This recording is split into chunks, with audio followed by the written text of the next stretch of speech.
Sore Bapak, Ibu, dan Saudara yang saya kasih di dalam Tuhan. Puji nama Tuhan, kita boleh ada dalam ibadah doa kita. Satu kesempatan yang sangat baik bagi kita, karena pasti dan tentunya selama 3 bulan ini kita akan bersama-sama mencermati apakah kehidupan kita adalah kehidupan sebagai seorang murid Kristus yang sejati. Itulah sebabnya terima kasih Pastor Roni yang boleh menjadi berkat buat kita selama 3 bulan minimal ya. Minimal 3 bulan, bisa lebih. Jadi kita patut bersyukur karena ada pendalaman-pendalaman yang itu luar biasa.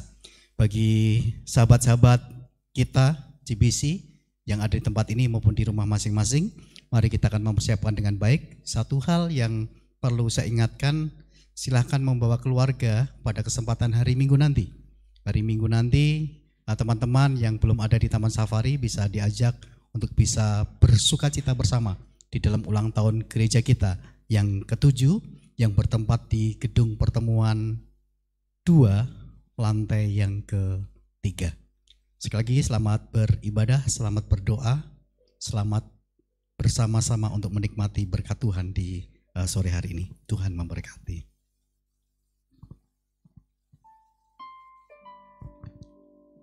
Shalom. Shalom.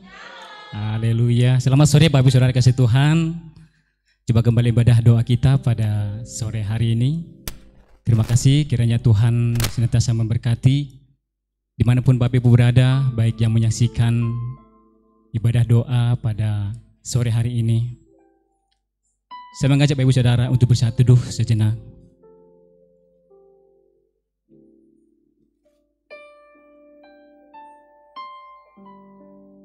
Mazmur 104 ayat 33 sampai 34. Demikian firman Tuhan. Aku hendak menyanyi bagi Tuhan selama aku hidup. Aku hendak bermazmur bagi Allahku selagi aku ada. Biarlah renunganku manis kau dengar kepadanya. Aku hendak bersukacita karena Tuhan. Kita siapkan hati kita, Bapak Ibu Saudara, kita bawa pujian kita, penyembahan kita bagi Tuhan. Bila pujian penyembahannya kita selalu berikan bagi Tuhan, kiranya manis didengar oleh Allah kita.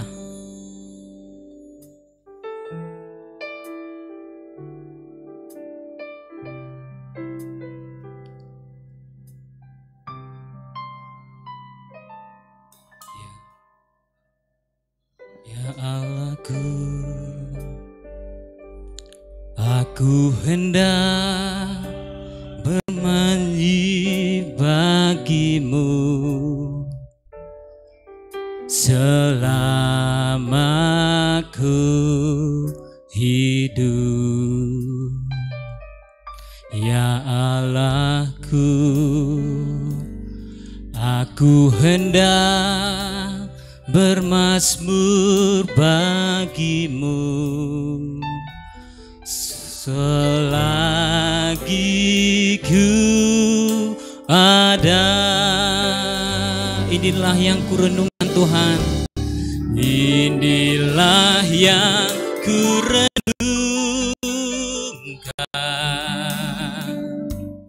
setiap waktu. Nyanyian pujian dan pengagungan, nyanyian pujian dan pengagungan kepadamu. Biarlah manis kau dengar Tuhan, manis kau dengar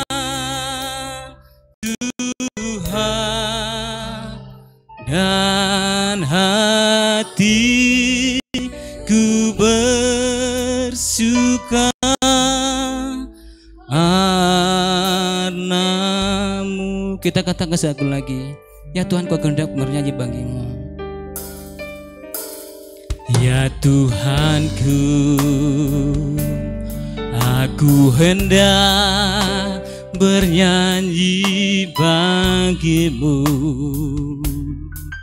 selama Allahku, hidup ya Allahku, ya Allahku.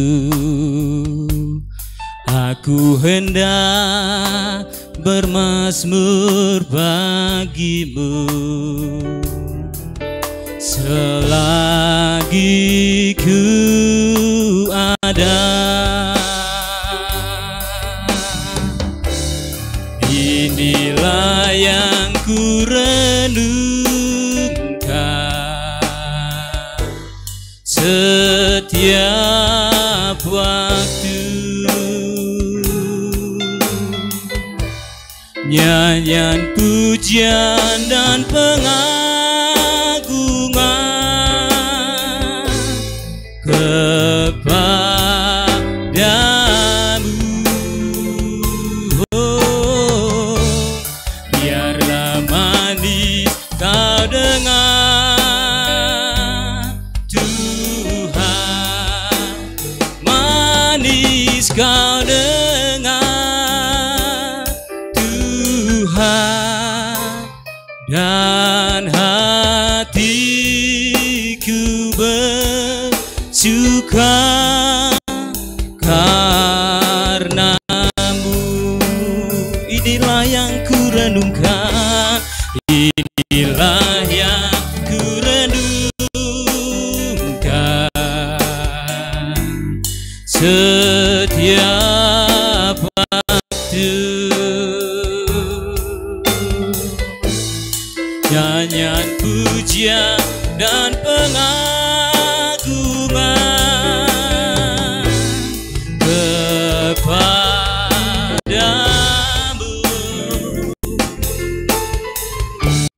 Biarlah manis kau dengar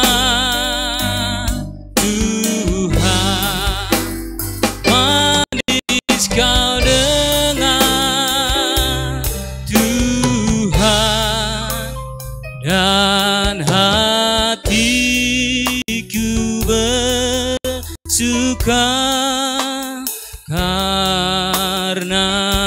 Katakan, dan hatiku bersuka, dan hatiku bersuka, dan hatiku bersuka, dan hatiku bersuka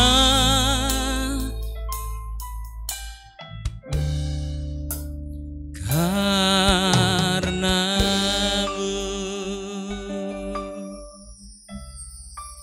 Benarnya Tuhan, kami mau ingin selalu memuji dan memuliakan Engkau. Kami ingin selalu Tuhan merenungkan betapa besar kasih setia Tuhan dalam hidup kami. Selagi kami ada dan selama hidup kami Tuhan. Pada saat ini Tuhan, kami juga bersuka ya Bapa oleh karena kemurahan Tuhan yang selalu menyertai kehidupan kami ya Bapa. Yang selalu memberkati kami dalam setiap langkah hidup kami Tuhan. Kami datang ya Bapa membawa setiap pujian kami, penyembahan kami Tuhan.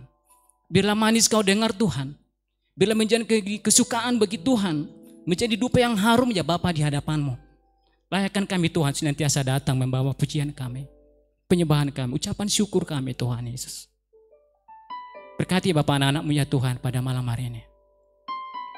Dimanapun mereka ya Tuhan yang sedang melakukan ibadah ini ya Bapa. Apapun menjadi kerinduan mereka ya Tuhan, menjadi pergumulan mereka, Tuhan berikan yang terbaik. Tuhan yang memulihkan ya Tuhan, yang lemah kuatkan Tuhan. Ketika kami datang yang membawa setiap pergumulan hidup kami, kiranya kami oleh bersyukur dengan Tuhan, mendapatkan kekuatan yang baru. Ketika kami pulang tempat ini Tuhan, kami dapat sesuatu yang luar biasa, yang menguatkan hati pikiran kami, terlebih iman percaya kami Tuhan. Terima kasih Bapak, terima kasih. Berbicara Tuhan bagi kami pada malam hari ini. Kiranya kami juga hantarkan doa-doa kami Tuhan. Sebelum kami memohon segala berkat doa kami Tuhan, kami percaya Engkau sudah memberikan yang terbaik. Amin Tuhan, kami percaya firman-Mu ya dan amin dalam hidup kami. Terpujilah Engkau ya Bapa. Hanya dalam nama Yesus kami sudah berdoa dan mengucap syukur. Mari Bapak Ibu Saudari sudah percaya, sama-sama kita katakan amin. Kami mengajak Bapak Ibu Saudara untuk bagi berdiri. Kita angkat pujian tema kita. Kita adalah orang yang berdosa, tetapi kita memiliki Allah yang sudah menebus kita, memberikan kemenangan bagi kita. Kita angkat pujian kita. Bahwa pada Yesus kita tahu harap kita dan sumber selamat dalam hidup kita.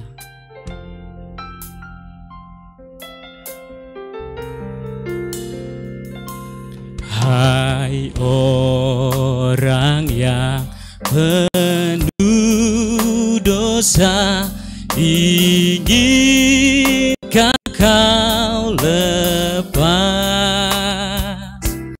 Terimalah sabda rahmatnya, hidupmu kan bebas.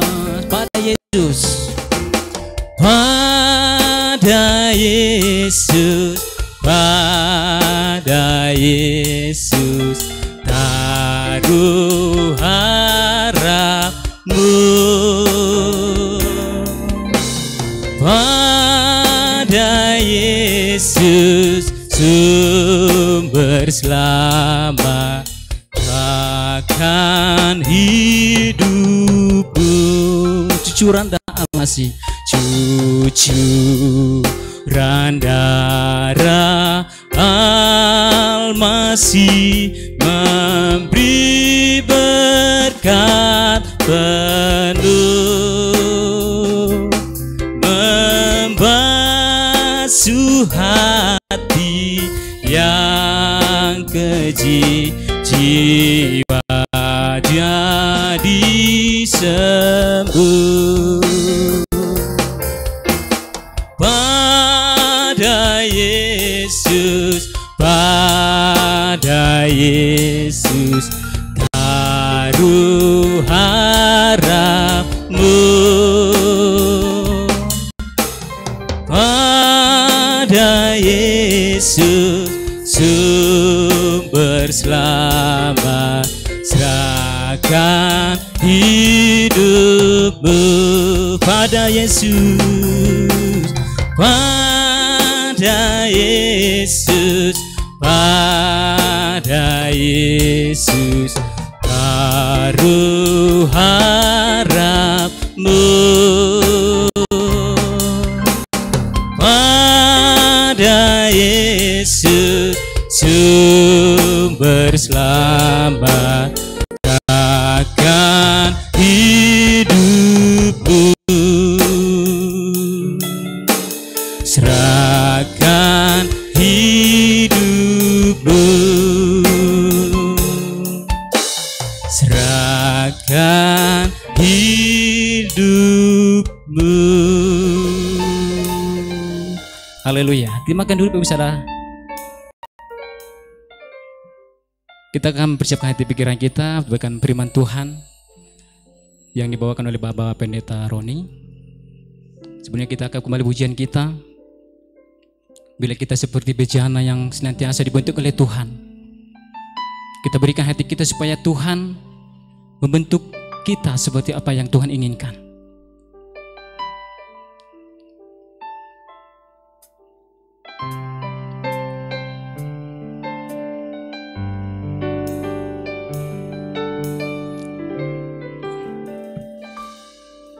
Bagaikan bejana siap dibentuk, demikian hidupku di tanganmu. Dengan urapan kuasa rohmu, ku dibaharui selalu.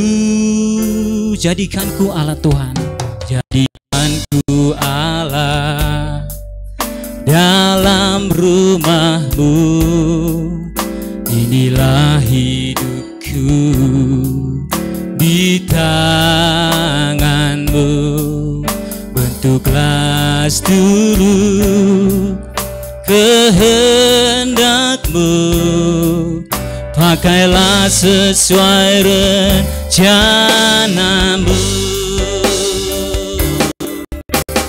Ku mau seperti-Mu Yesus, disempurnakan selalu dalam segenap jalanku, memuliakan nama-Mu. Mari kita katakan lagi, bagai bejana Tuhan kami siap dibentuk Tuhan. Bagaikan bejana siap dibentuk, demikian hidupku di tangan-Mu. Dengan urapan kuasa Roh-Mu, ku dibaharui selalu. Jadikan ku Allah dalam rumah-Mu, demilah hidupku di tangan-Mu. Bentuklah seluruh kehendak-Mu, pakailah sesuai rencana-Mu. Ku mau seperti-Mu Yesus, disempurnakan selalu dalam segenap jalanku, memuliakan nama-Mu. Ku mau seperti-Mu Yesus, disempurnakan selalu dalam segenap jalanku, memuliakan nama-Mu.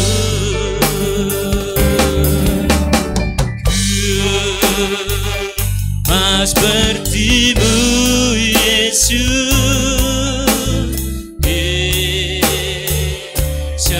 disempurnakan selalu dalam segenap jalanku, memuliakan nama-Mu, memuliakan nama-Mu, memuliakan nama-Mu. Apa itu berdoa bukan sekedar kata-kata yang kami ucapkan dari mulut kami di dalam rumah, tetapi sungguh nyata dalam kehidupan kami. Hari lepas hari di rumah, di kantor, di safari park, di mana kami berada. Tetapi ketika kami mau kembali belajar firman Tuhan, memahami lebih dalam lagi mengenai apa yang dimaksud dengan memulihkan. Seperti yang kami ingin, ku mau seperti-Mu Yesus. Berdoa Tuhan, berarti kami seperti hamba yang tidak layak ini, yang tidak sempurna, yang tidak mampu. Engkau yang mampukan, Engkau yang sempurnakan, Engkau layakkan. Bapa, kalau di dalam ruangan ini, dan pasti ada di dalam ruangan ini mereka yang sedang berbeban berat, Bapa tidak tahu. Tapi Engkau tahu pergumulan mereka, Engkau tahu keluh kesah mereka, Engkau tahu kesedihan mereka, Engkau tahu pergumulan mereka. Hamba percaya Roh Kudus ada saat ini di dalam ruangan ini, dan Roh Kudus ada bersama dengan mereka dalam pertemuan ini. Roh Kudus akan memampukan mereka untuk berkata seperti yang Paulus katakan di dalam Filipi 4 ayat 13. Segala perkara dapat kutanggung di dalam Dia yang memberikan kekuatan kepada. Berdoa, memohon urapan. Kalau di dalam ruangan ini ada yang belum sungguh-sungguh menjadi pengikut Yesus Kristus, belum percaya kepada Yesus sebagai Tuhan dan Juru Selamat, pribadinya hamba berdoa Tuhan Yesus. Ketika mereka mendengar semuanya ini, mereka akan mengambil keputusan yang paling penting di dalam kehidupan mereka, yaitu menjadikan Engkau Yesus satu-satunya Tuhan, Allah, dan Juru Selamat mereka. Dalam nama-Mu kami berdoa. Amin. Silakan duduk. Terima kasih sekali lagi Pak Marulam. Baik sekali Anda memimpin pujian dengan sangat baik. Ini yang membuat saya senang naik ke atas, ke puncak. Mungkin pemandangan dan safarinya nomor 3.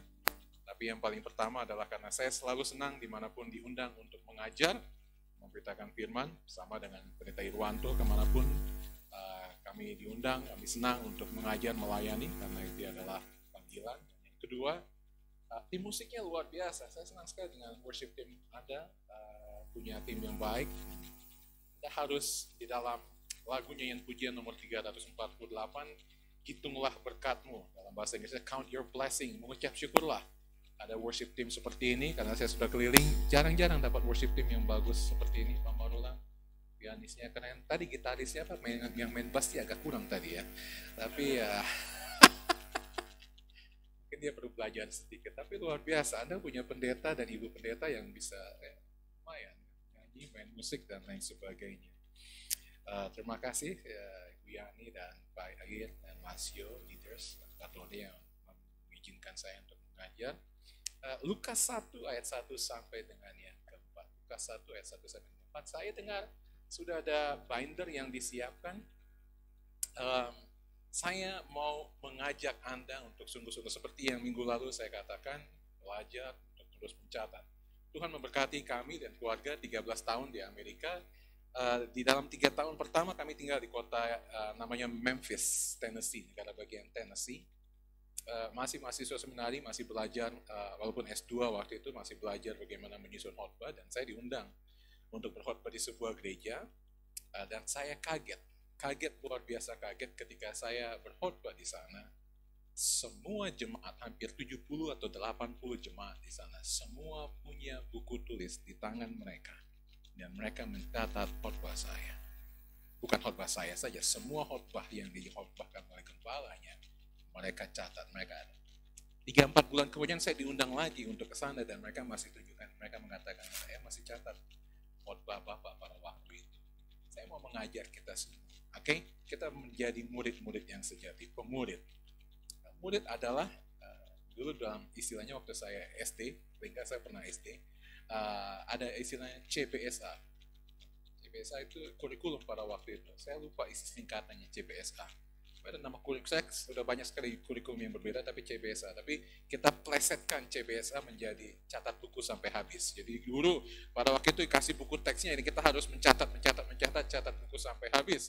Anak-anak tidak mengerti ada konsep yang penting dari situ, bahwa ketika kita mencatat, otak kita berpikir, menghafal, memasukkan ke dalam situ. Jadi bukan saja catat, tetapi itu semua masuk ke dalam pikiran kita. Nah, Anda tadi menyanyikan lagu Ku Mau Sepertimu Yesus. Oke? Ada banyak hal yang Yesus lakukan. Ada banyak hal yang Yesus lakukan, ada banyak hal yang Yesus ajarkan. Tapi secara sederhana bahwa Yesus tidak dapat melakukan segala sesuatu sendirinya. Itu sebabnya hal pertama setelah dia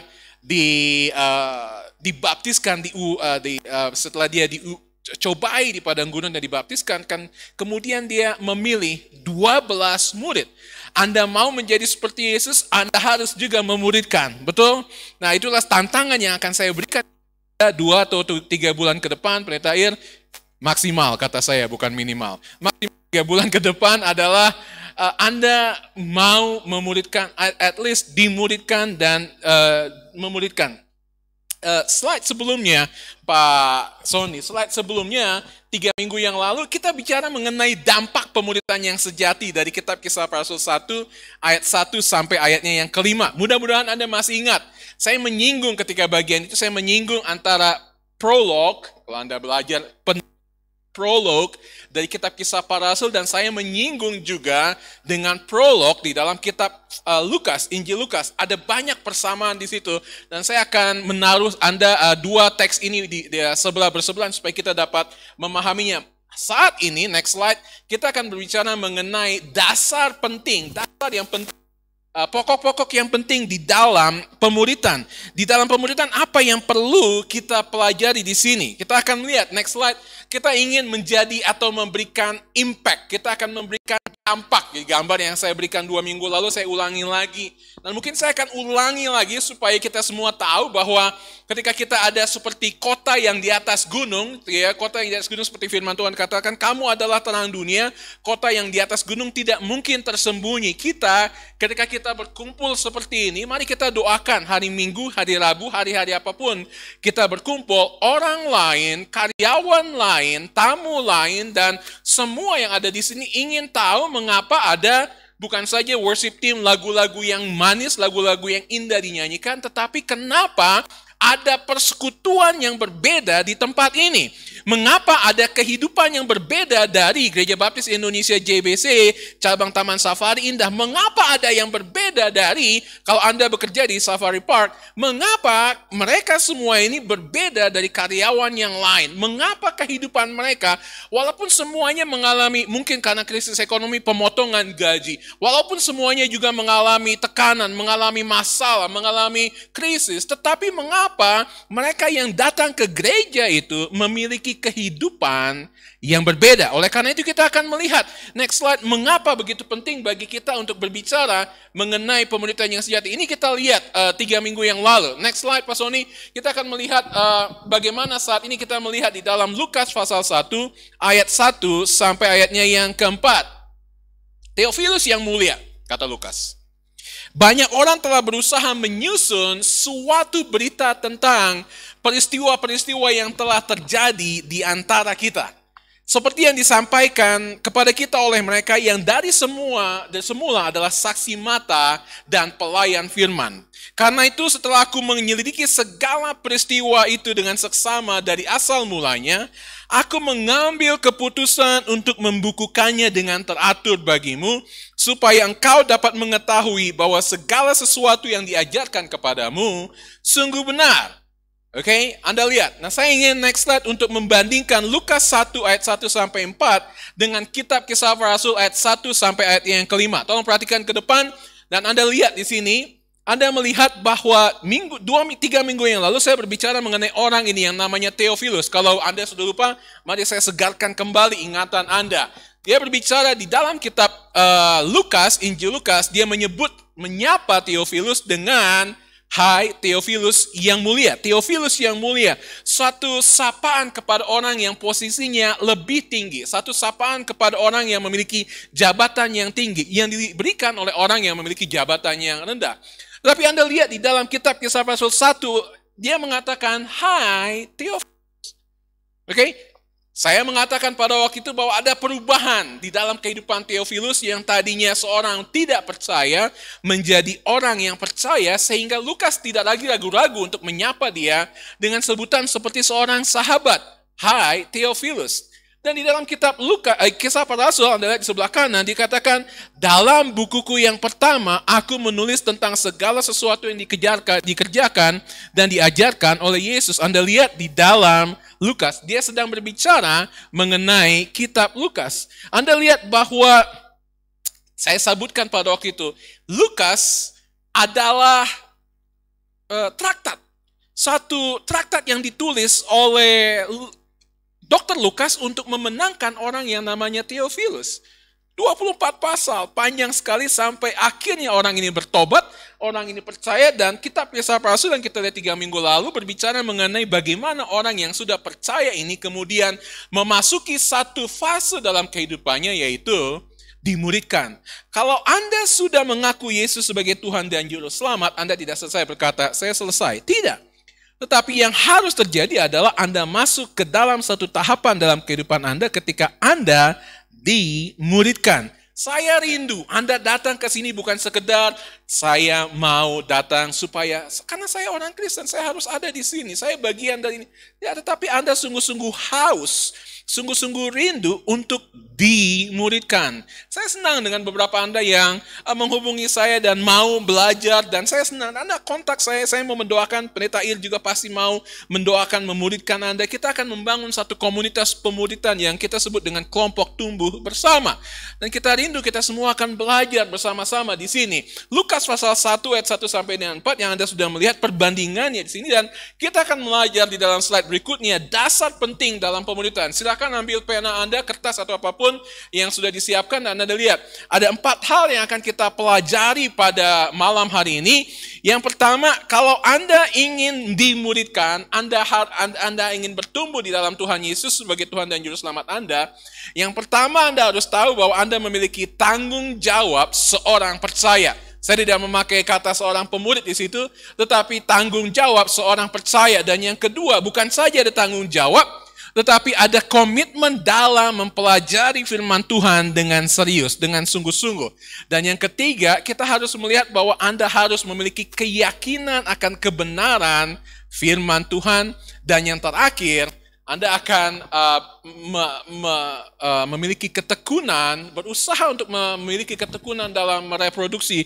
Dan kita akan berbicara mengenai hal ini. Mari kita lihat, kita pelajari yang pertama, tanggung jawab seorang percaya. Mari kita lihat apa yang dikatakan oleh Lukas di sini ketika dia sedang berbicara kepada Theophilus. Dia mengatakan di dalam bagian ini bagaimana dia kemudian mengatakan seperti ini. Dia berkata di dalam ayat yang ketiga, karena itu. Ayat ketiga, karena apa? Karena apa? Karena ada banyak buku yang sudah ditulis oleh orang tentang segala peristiwa. Dikatakan bahwa banyak orang, ayat 1, banyak orang telah berusaha menyusun suatu berita tentang peristiwa-peristiwa yang telah terjadi di antara kita. Nah, Anda harus tahu bahwa ketika 4 kitab Injil yang kita miliki, kitab Injil Matius, Markus, Lukas, Yohanes, ditulis, pada waktu itu ada banyak sekali kitab-kitab Injil-Injil yang diklaim ditulis untuk menceritakan segala sesuatu yang terjadi tentang Yesus dan apa yang Yesus ajarkan. Ada yang namanya Injil Barnabas, ada yang namanya Injil Thomas, dan lain sebagainya. Kemudian bapak-bapak gereja meneliti dengan benar, dengan baik, apakah kitab-kitab yang lain, Injil-Injil yang lain tersebut sesuai dan memang diilhamkan, diinspirasikan oleh Allah. Tetapi kemudian mereka memutuskan bahwa hanya 4 kitab ini saja yang memiliki inspirasi yang diilhamkan oleh Allah dan sungguh-sungguh benar. Itu sebabnya Lukas kemudian mengatakan, aku mengambil keputusan untuk membukukannya dengan teratur bagimu. Nah, kita ingin melihat siapa itu Lukas. Di dalam kitab Kisah Para Rasul, Lukas adalah seorang dokter yang tadinya tidak terlibat, dan saya menyinggung ini 3 minggu yang lalu. Dia tidak terlibat di dalam perjalanan pengabaran Injil Paulus pada waktu itu, tetapi dia memutuskan untuk melibatkan diri di dalam pelayanan pada waktu itu. Dia terlibat di dalam pelayanan Rasul Paulus pada waktu itu. Ketika dia melibatkan diri, kemungkinan besar dia menjadi juru tulis dan sekaligus dia menjadi tabib, menjadi dokter bagi Paulus pada waktu itu. Tapi bukan saja dia melibatkan diri, tetapi dia melengkapi dirinya dengan memperhatikan dengan seksama apa yang Paulus katakan, apa yang Paulus ajarkan, apa yang Paulus hidupi. Sehingga dia mencatat dengan segala seksama dan dia belajar dari banyak sumber tentang siapa Yesus Kristus. Dia melengkapi dirinya dengan kebenaran firman Tuhan dan kemudian dia bertanggung jawab dengan mengembangkan dirinya sendiri. Apa yang dimaksud dengan mengembangkan dirinya sendiri adalah ketika dia kemudian memutuskan untuk mengambil 1 orang, mendoakan 1 orang, mengkhususkan 1 orang untuk dimuridkan. Nah, Anda lihat semua saya di sini. Pada saat kita berbicara mengenai pemuridan, kita selalu berpikir bagaimana mungkin saya dapat memuridkan 5-6 orang.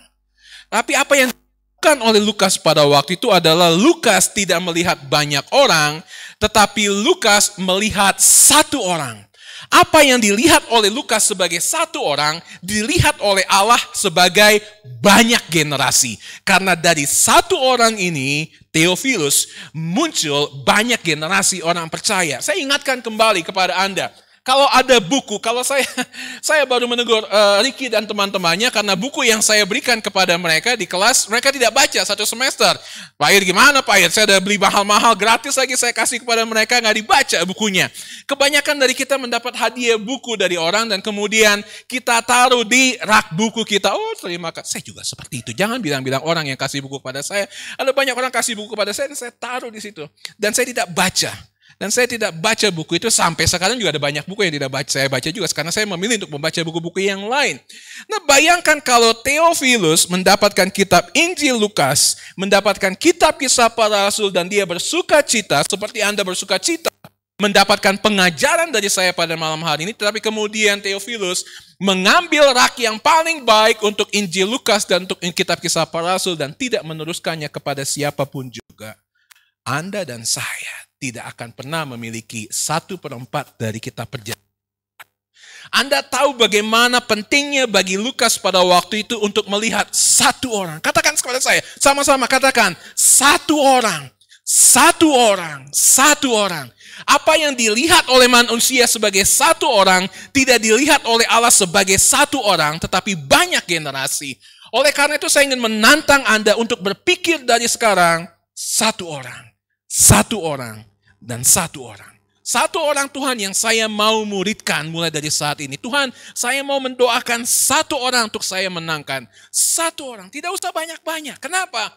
Anda lihat apa yang dilakukan oleh Lukas, mengkhususkan, mendedikasikan, mengkomitkan waktu, tenaga, energinya untuk satu orang, dan yang terjadi adalah gerakan luar biasa dari apa yang dilakukan oleh Lukas di sini. Dia mengembangkan dirinya. Anda tahu bahwa saya senang memakai ilustrasi di sini. Anda lihat orang yang berhasil dalam usaha mereka. Ketika mereka membuka satu toko dan usahanya berhasil, mereka tidak berkata, oh biarlah usaha saya berhasil seperti ini, tapi saya mau membuka toko-toko yang lain. Sama dengan tempat kita di sini, Taman Safari. Ketika berhasil, mereka membuka di tempat yang lain, dan mereka membuka di tempat yang lain karena kita selalu ingin mengembangkan diri. Dan itu yang harus terjadi dalam kehidupan kita, orang percaya. Memiliki tanggung jawab untuk memuridkan, dimulai dari doa kita untuk mendoakan satu orang. Saya tidak tahu apakah Anda pernah menonton film yang namanya Saving Private Ryan. Pernah nonton film?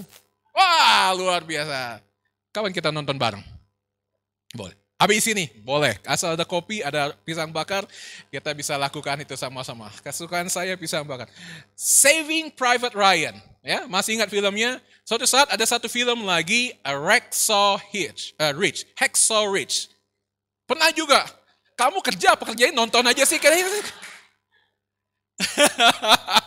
Semua film dia udah tonton, Hacksaw Ridge, tapi itu film favorit. Dan saya akan pakai ilustrasi Hacksaw Ridge lain kali. Tetapi Saving Private Ryan, satu tim khusus dikirimkan untuk menyelamatkan satu orang ini, Ryan. Ryan ini supaya, karena kakak-kakaknya yang sudah meninggal, dia harus diselamatkan supaya tidak semua keluarga dari Ryan ini meninggal di dalam perang pada waktu itu. Anda tahu betapa pentingnya satu orang. Betapa pentingnya satu orang bagi mereka, dan saya ingin Anda berdoa untuk satu orang malam hari ini. Saya ingin menantang Anda, saya ingin membakar diri Anda, saya ingin menolong Anda untuk berpikir mengenai satu orang yang dapat Anda menangkan atau Anda muridkan pada malam hari ini. Anda berkata, Pak, saya nggak punya orang yang dapat saya muridkan, orang Kristen yang dapat saya muridkan. Oleh karena itu, apa? Menangkan satu orang. Menangkan satu orang. Anda tahu? Ketika kita punya anak, ada dua cara, betul?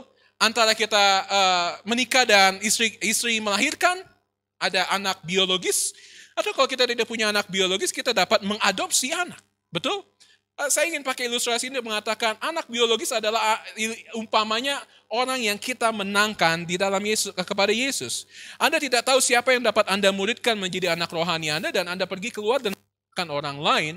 Tapi kalau Anda tidak bisa, Anda mengadopsi, yaitu orang percaya, Anda muridkan, dan Anda doakan untuk mereka bertumbuh di dalam Tuhan. Anda harus melihat tanggung jawab yang luar biasa di dalam kehidupan ini. Yang kedua, Anda akan dapat melihat di sini, saya ingin memberikan definisi saya tentang pemuridan.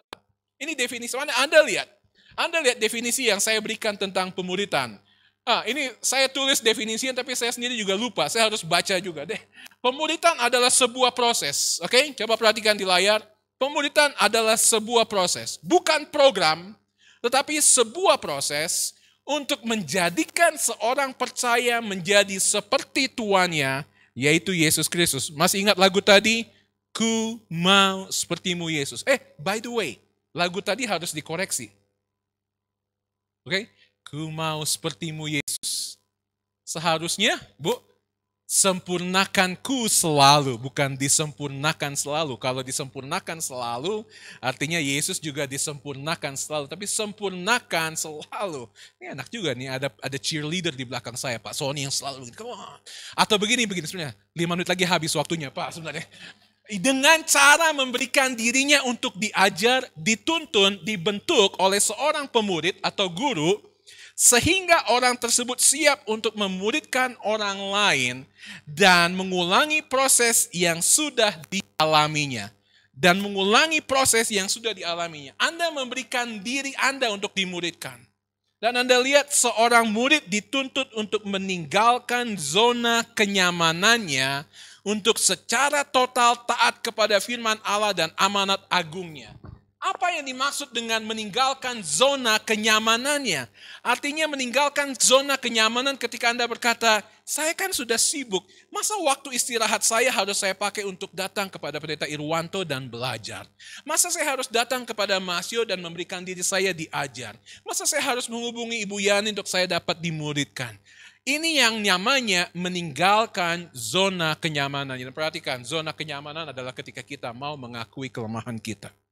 Ketika Anda mau mengatakan, saya belum paham kebenaran firman Tuhan, dan saya mau dilengkapi, diajar, dituntun, dididik. Nah, next slide kita akan belajar mengenai yang kedua, dasar yang kedua tentang pemuritan. Adalah ketika kita kemudian, yang kedua Pak Sony tolong, memiliki komitmen dalam mempelajari firman Tuhan. Apa yang saya katakan di sini adalah ketika kita melihat apa yang dilakukan oleh Lukas untuk akhirnya membukukan kitab Lukas pada waktu itu. Dia berkata seperti ini, karena itu aku menyelidiki segala peristiwa itu dengan seksama dari asal mulanya. Nah, perhatikan di sini. Itu bukan sekedar kalimat sederhana. Kelihatannya sederhana membaca tersebut. Tetapi Anda lihat bahwa apa yang tersirat di situ adalah satu proses yang luar biasa yang dilakukan oleh Lukas untuk mengambil satu buku, dan Anda ingat bahwa pada zaman itu bukan bentuknya seperti buku saat ini, gulungan demi gulungan, naskah demi naskah, dia baca, dia lihat, dia pelajari, dia teliti. Apakah benar ini yang dilakukan oleh Yesus? Apakah benar ini yang diajarkan oleh Yesus? Dia ambil kitab yang lain, dia teliti lagi. Sangat besar dia mewawancarai orang lain, karena ada banyak saksi-saksi hidup. Dia katakan di sini, dia berkata, yang dari semula adalah saksi mata dan pelayan firman. Sangat mungkin dia wawancara orang lain. Sangat mungkin dia tanya kepada Paulus, apakah ini mungkin benar? Sangat mungkin dia datang kepada Petrus dan berkata, sangat mungkin dia datang kepada Yohanes dan rasul-rasul lain. Sangat mungkin bagi Lukas untuk bertanya, mempelajari, meneliti, melakukan segala sesuatu yang dapat dia lakukan untuk akhirnya kemudian menghasilkan kitab Lukas. Nah, Anda harus tahu, mempelajari kitab-kitab Injil, misalnya Matius, Markus, Lukas, ada persamaan-persamaan di dalam bagian tersebut. Itu sebabnya ada istilah yang namanya synoptic gospel atau Injil sinoptik. Injil sinoptik adalah, kata dari sinoptik adalah bagaimana mereka melihat semuanya itu secara bersamaan. Dari kata optik, kacamata, lihat, melihat, optik, melihat, dan sun, bersama-sama, melihat bersama-sama. Bagaimana Markus melihat peristiwa ini dari kacamata dia, bagaimana Matius melihat peristiwa ini dari kacamata dia, dan bagaimana Lukas melihat peristiwa ini dari kacamata dia. Dan ada banyak persamaan-persamaan di situ. Tetapi ada bagian-bagian yang tidak dimiliki oleh Matius, ada di kitab Lukas, ada yang ada di dalam Markus, tidak dimiliki oleh Lukas, dan lain sebagainya. Itu sebabnya Anda harus tahu bahwa usaha, ketekunan, penelitian, penulisan yang dilakukan oleh Lukas membutuhkan waktu, membutuhkan komitmen yang luar biasa untuk mempelajari firman Tuhan seperti itu. Dan saya mau menantang Anda pada saat ini. Anda dan saya sudah diberkati firman Tuhan luar biasa. Kita punya 66 kitab dicetak dengan sangat amat baik dalam buku yang sangat rapi. Dan ada banyak penuntun, ada banyak khotbah. Anda tinggal buka YouTube, Google, dan lain sebagainya. Anda dapat belajar. Dan seringkali kita katakan Anda tidak harus pergi ke seminari. Ricky harus tetap pergi ke seminari. Anda tidak harus pergi ke seminari untuk bisa belajar firman Tuhan. Karena ada seminari online. Anda dapat belajar apapun tentang di YouTube, di Google, dan lain sebagainya. Apapun Anda lakukan dengan memiliki komitmen untuk mempelajari firman Tuhan. Saya rindu. Pak Ir, 3 bulan atau berapapun, kita semua yang ada di sini dan hari Minggu, kita dapat melihat akhir Oktober nanti. Anda dapat melihat akhir Oktober nanti dan melihat ke belakang. Saya bertumbuh. Dan itu doa saya. Saya bertumbuh. Dan itu doa saya. Saya tahu kitab Injil lebih baik lagi. Saya kenal Yesus Kristus lebih baik lagi. Saya mengalami Roh Kudus lebih baik lagi. Saya menginjili lebih baik lagi. Saya memuridkan lebih baik lagi. Saya memberikan perpuluhan lebih baik lagi. Saya melayani lebih baik lagi. Tidak ada dari kita di sini yang mau berkata lagunya Bu Yuni, aku masih seperti yang dulu. Tidak ada. Kita bertumbuh. Karena apa? Karena ada komitmen yang luar biasa untuk mempelajari firman Tuhan. Ada seorang profesor diundang berbicara seminar di mana-mana. Dan dia selalu didampingi oleh seorang asisten. Asistennya ini setia mendampingi dia. Setiap kali ada seminar, asistennya duduk di bangku belakang, dia ingat semua, dia catat semua, dia pelajari semua. Asistennya berkata, saya nggak makan sekolahan, tapi saya mau belajar dari profesor saya. Setelah 2, 3 tahun, 4 tahun mengikuti profesor ini, akhirnya dia berkata kepada profesor, Prof, kelihatannya Prof kalau keliling seminarnya itu saja, kayaknya saya udah siap nih bisa gantikan profesor ngajar. Yakin? Oh iya. Yakin, benar bisa. Oh iya, ya udah. Minggu depan saya akan diundang seminar. Kamu udah tahu materinya? Iya, saya bawakan. Oke. Hari H datang. Nggak ada yang tahu kan profesor yang mana dia datang dan dia mengajar seminar. 1 jam luar biasa, semua orang terpukau dengan seminar persis seperti ketika profesornya ajarkan. Persis sekali dia mengajar. Tetapi dia lupa. Ada tanya jawab. Dia lupa ada tanya jawab. Sampai sesi tanya jawab, ada seorang dosen lain bertanya kepada dia, sang asisten.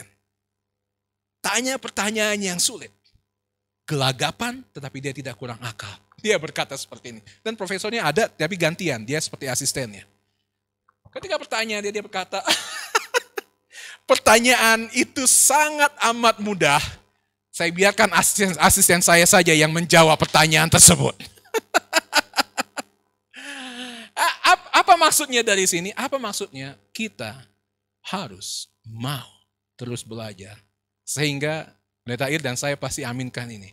Kita hamba-hamba Tuhan mau Anda paling tidak sama dengan kami. Syukur puji Tuhan lebih pintar dari kami. Berhasil di dalam pelayanan Anda. Yang ketiga, apa yang saya maksudkan ketika kita meyakini kebenaran firman Tuhan? Yang saya meyakini kebenaran firman Tuhan adalah kita melihat apa yang dilakukan oleh Lukas ketika dia mengatakan seperti ini. Supaya engkau dapat mengetahui bahwa segala sesuatu yang diajarkan kepadamu sungguh benar. Dia sedang berbicara mengenai kitabnya, Lukas. Dia ingin membuktikan kepada Theophilus bahwa Yesus Kristus yang dia beritakan di dalam kitab Lukas adalah sungguh-sungguh Tuhan dan Juru Selamat. Dia ingin sungguh-sungguh memberitakan kepada Theophilus dan orang-orang yang lain yang akan membacanya bahwa Yesus Kristus adalah Allah yang hidup. Dia ingin sungguh-sungguh memberitakan bahwa di dalam Yesus Kristus ada keselamatan. Dia ingin sungguh-sungguh memberitakan bahwa ada keselamatan, ada kehidupan kekal menanti bagi kita semua yang percaya kepada Dia. Ada sebabnya apa yang sungguh-sungguh dilakukan oleh Lukas pada waktu itu adalah mengandalkan sumber-sumber yang terpercaya, kebenaran firman Tuhan, menghasilkan kebenaran firman Tuhan untuk dapat kita pegang dengan yakin. Saya ingin Anda semua melihat Alkitab Anda, apakah itu Alkitab buku, apakah ada di handphone, dan Anda mau mengatakan, saya yakin sepenuhnya dengan apa yang tertulis di dalam 66 kitab ini. Dan karenanya saya mau hidup berdasarkan firman Tuhan tersebut. Saya yakin akan kebenaran firman Tuhan. Yang keempat adalah ketika kita melihat bahwa sebagai pemurid, kita harus memiliki ketekunan dalam mereproduksi. Nah, ini menarik sekali. Ketika kita berbicara mengenai reproduksi di kebun binatang seperti ini. Dan Anda yang menjaga binatang, yang ada dalam pikiran Anda adalah reproduksi binatang, reproduksi manusia.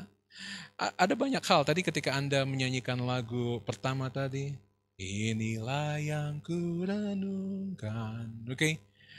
Bahasa Ibrani ketika berbicara mengenai kata merenungkan, Anda yang menjaga binatang, Anda akan tertarik dengan istilah ini. Dalam bahasa Ibrani, kata merenungkan adalah kata memamah biak.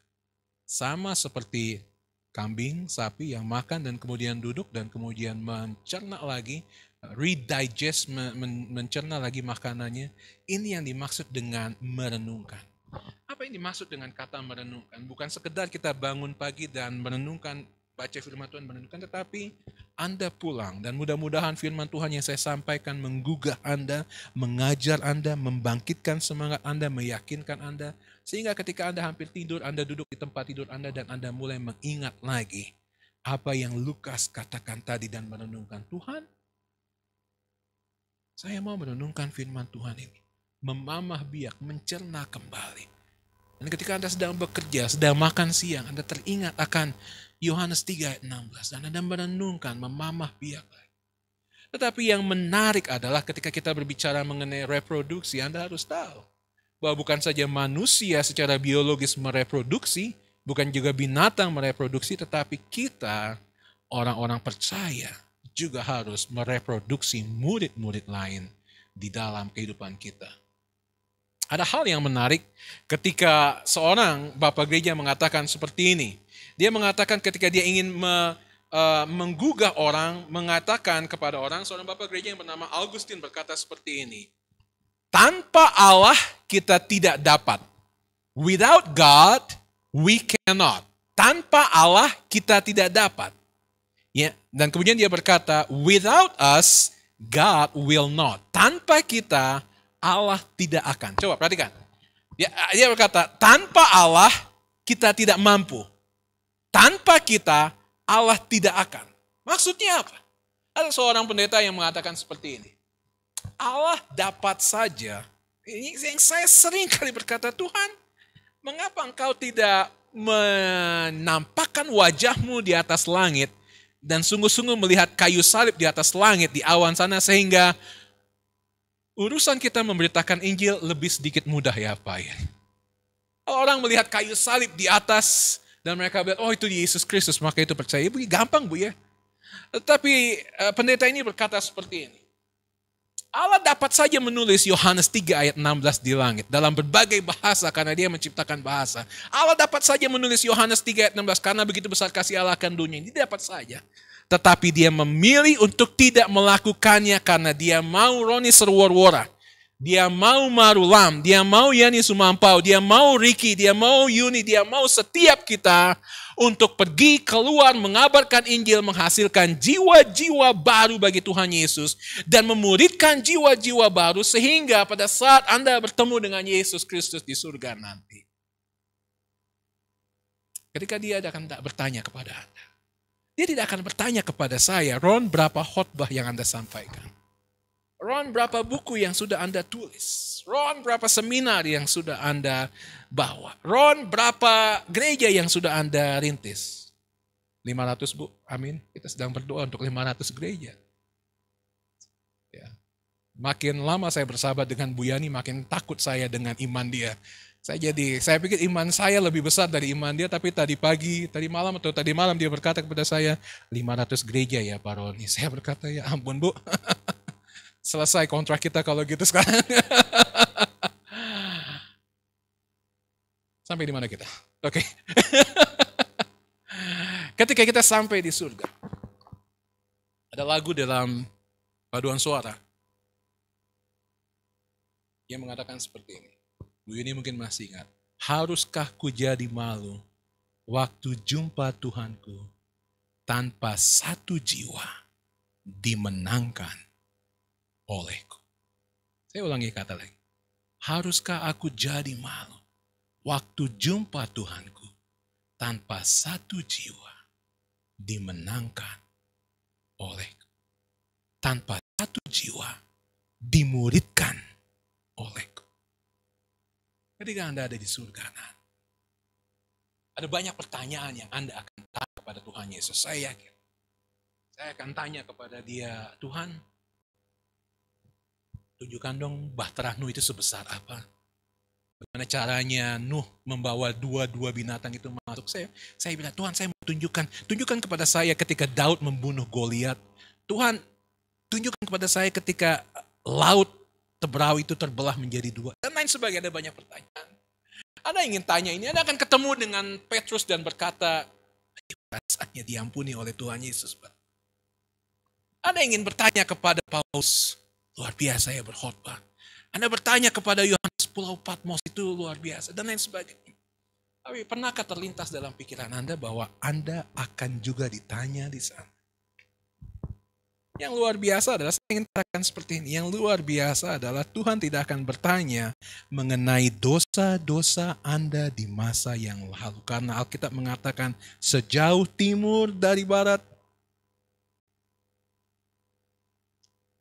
kau membuang dosaku. Tuhan sudah melupakan dosa kita. Tuhan membuang dosa kita. Ada seorang anak sekolah minggu yang pulang sekolah minggu, dan dia tanya kepada mamanya, apakah benar sih Ma, bahwa Tuhan Yesus membuang dosa kita ke laut? Kan ada lagunya ya. Bagaimana Bu? Yesus angkat dosaku dan buang ke laut.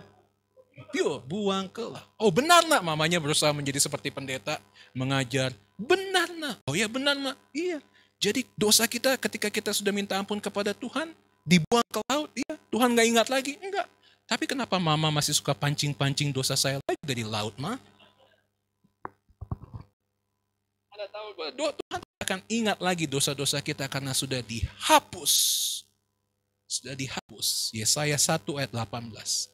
Sekalipun dosamu merah seperti kain kesumba, akan putih seperti bulu domba. Akan merah seperti kirmisi, akan putih seperti salju.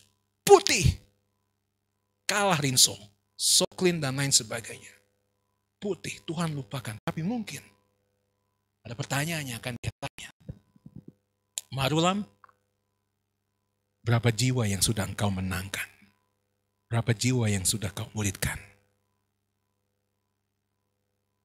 Yuni, enak nih.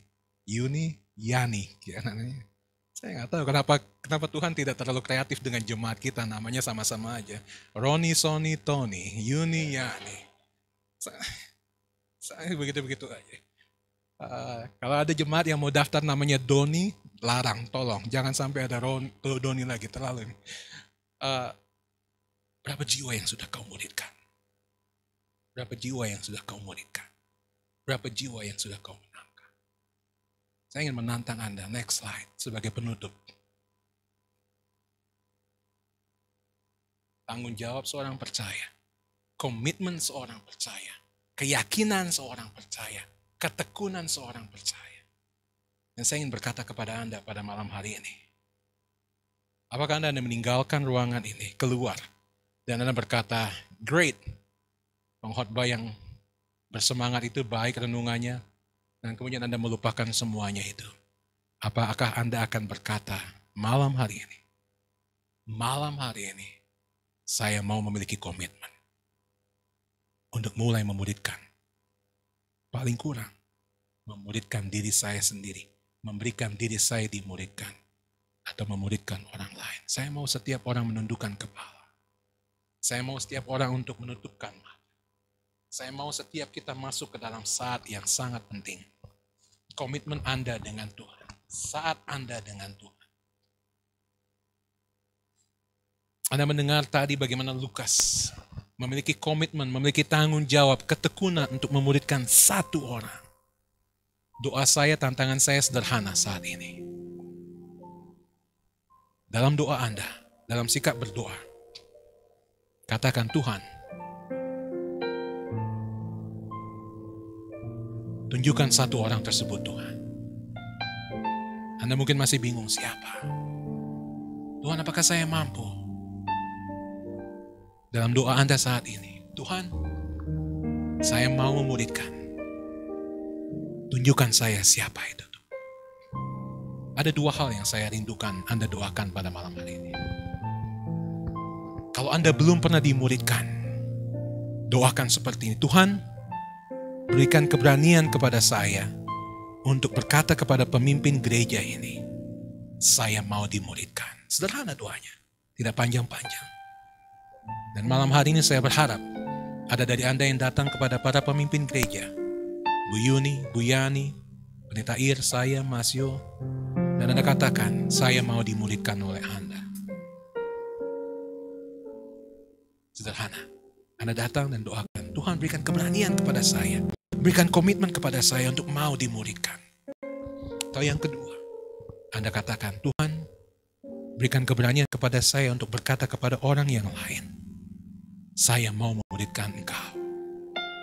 Berikan kemampuan buat saya untuk berani berkata kepada orang tersebut, saya mau memuridkan engkau. Saya akan berhenti berkata-kata 1-2 menit. Dan saya biarkan ini antara Anda dengan Tuhan. Saat Anda dengan Tuhan. Musik dimainkan dengan lembah lembut. Pakai waktu ini.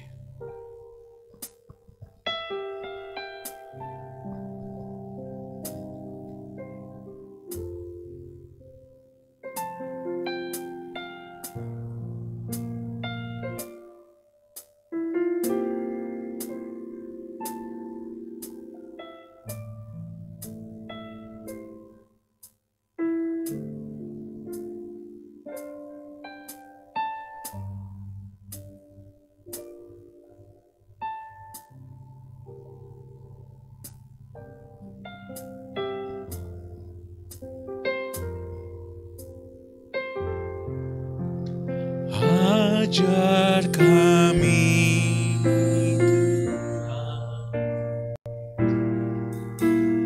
menghitung hari-hari.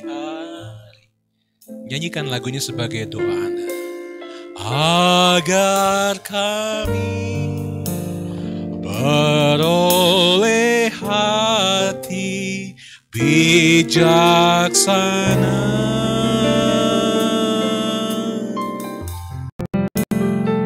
Ajar kami, Bapa. Katakan, Tuhan ajar saya hidup dalam jalan agar semua rencanamu digenapi. Mari berdiri bersama-sama.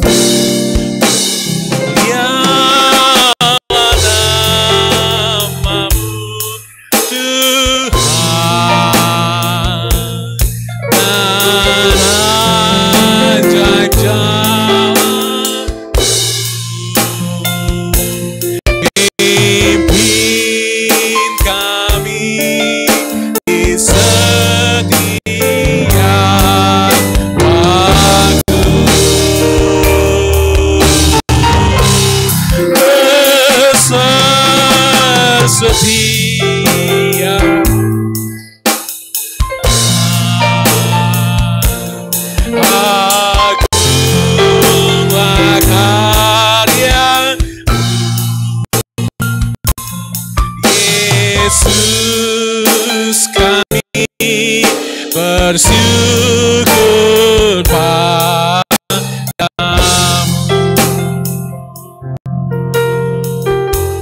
katakan, ajar kami Tuhan.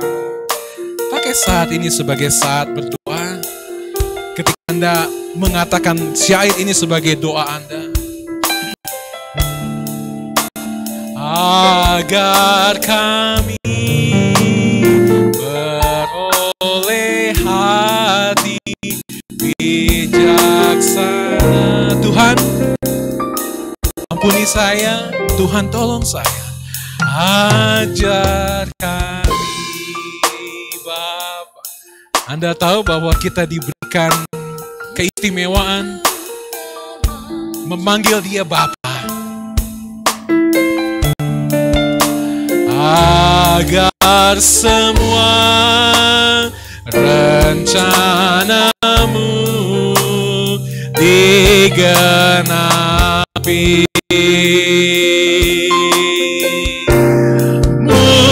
Mulialah namamu Tuhan, dan ajaib jalan bimbing kami di setiap waktu.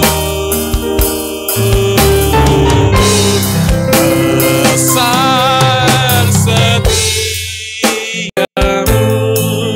Tuhan, agunglah karya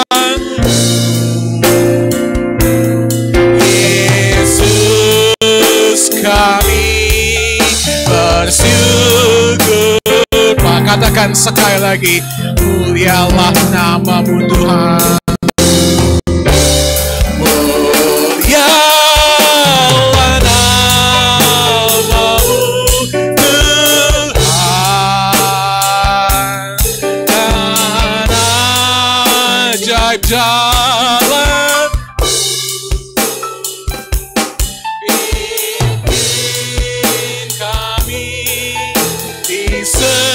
setiap waktu.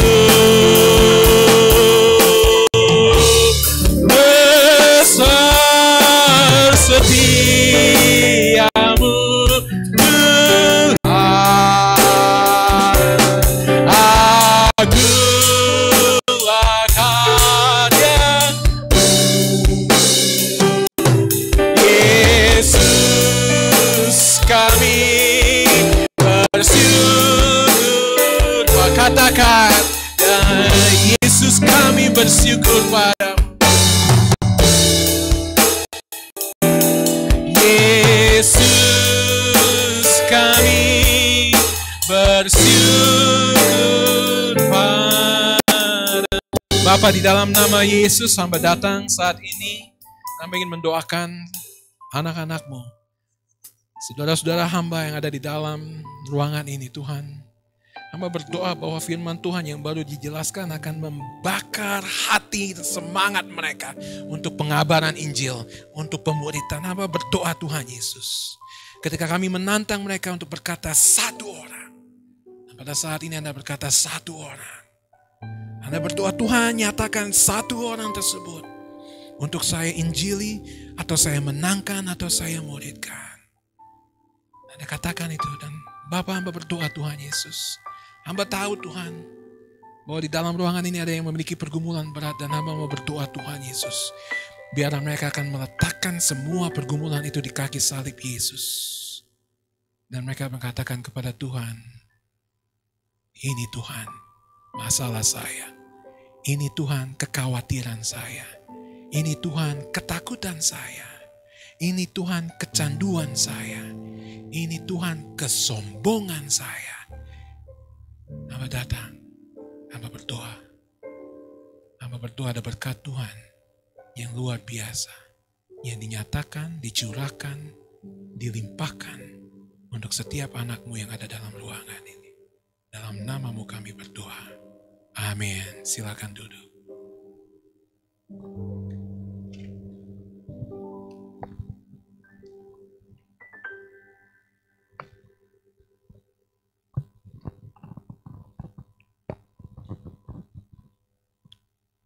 Terima kasih Pastor Roni ya, boleh memberkati kita semua. Saatnya kita akan bersama-sama mengakhirinya. Sekali lagi kita akan berdiri bersama-sama. Mari kita akan tunduk kepala, kita akan berdoa. Tuhan Yesus, terima kasih atas kebenaran firman-Mu, meneguhkan panggilan kami, bahkan juga menegur kami, supaya sungguh-sungguh kami punya hati yang rela untuk Engkau bentuk, yang memberikan kekuatan kepada kami untuk melangkah satu langkah lebih maju, sehingga kami mampu bukan hanya sekedar kami mendoakan, tetapi kami ikut terlibat di dalam kehidupan kami menjadi seorang murid, bahkan juga memuridkan orang yang Tuhan tentukan buat kami. Paling tidak kami boleh memuridkan diri kami sendiri seturut dengan kehendak dan kemauan Tuhan. Terima kasih, kiranya berkat-berkat Tuhan terus senantiasa mengalir dalam kehidupan kami, dalam kehidupan bangsa kami, dalam kehidupan Taman Safari Indonesia, dalam kehidupan umat baptis, bahkan juga dalam kehidupan GBC secara keseluruhan, bahkan gereja Tuhan yang ada di tempat ini. Dengan berbagai pergumulan-pergumulan beban apapun, kami yakin Engkau Allah yang sanggup melakukan segala sesuatu. Ketika kami menyerahkan diri dan hidup kami kepada Tuhan, kami berkomitmen dengan Tuhan. Ada hal-hal yang Tuhan taruh dalam harapan yang pasti dalam kehidupan kami, karena Engkau bersama dengan kami. Terima kasih Tuhan, akhirnya kami menyerahkan diri kami dalam tangan-Mu. Bahkan ketika kami ambil bagian di dalam persiapan untuk ulang tahun gereja kami, ketika kami ada hal yang harus kami lakukan, ketika kami pulang dari tempat ini, bahkan melakukan aktivitas-aktivitas yang lain, Tuhan yang akan menyertai dan menuntun kami. Terima kasih Tuhan. Terpujilah Engkau dari sekarang sampai selama-lamanya. Bahkan ketika kami ini menikmati berkat Tuhan yang Tuhan sediakan, kiranya kekuatan Tuhan ada bagi kami. El Shaddai, El Shaddai, Tuhan Maha Kuasa.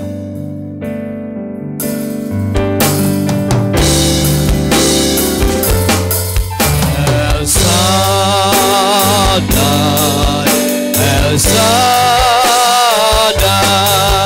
Allah Maha Kuasa. Ya besar, ya besar, El Shaddai mulia, El Shaddai, El Shaddai, Allah Maha Kuasa. Berkat-Nya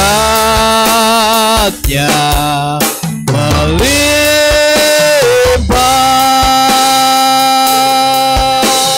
El Shaddai.